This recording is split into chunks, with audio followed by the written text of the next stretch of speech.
নমস্কাৰ। আজি আপোনালোকক দেখুৱাবলৈ লৈছোঁ যোৰহাট জিলাৰ অৱস্থিত মাছৰহাটৰ বৰনামঘৰ। মাছৰহাটৰ বৰনামঘৰ বুলি ক'বলৈ গ'লে বহুত মাহাত্ম্য আছে। চাকি এগছি জ্বলাই আমাৰ মনৰ কামনাখিনিও পূৰ্ণ হয়।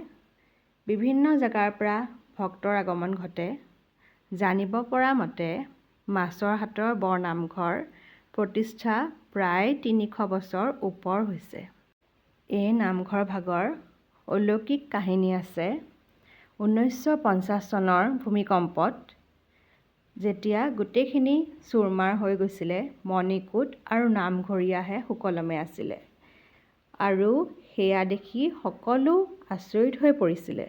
শুনামতে মহাত্মা গান্ধী আৰু পণ্ডিত জৱাহৰলাল নেহৰুও মাছৰহাটৰ নামঘৰলৈ আহিছিলে।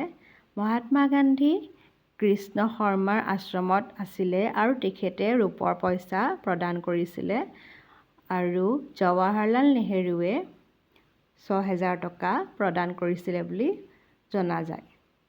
আৰু এইবিলাক আচলতে কথা মই শুনাহে, মোৰ ভুল ভ্ৰান্তি হ'ব পাৰে, ক্ষমা কৰিব। পূজাৰ নৱমী দিনাখন মাছৰহাটৰ নামঘৰত ভাওনা হয়। পহিলা ফাগুনত প্ৰতিষ্ঠা দিৱস পালন কৰে।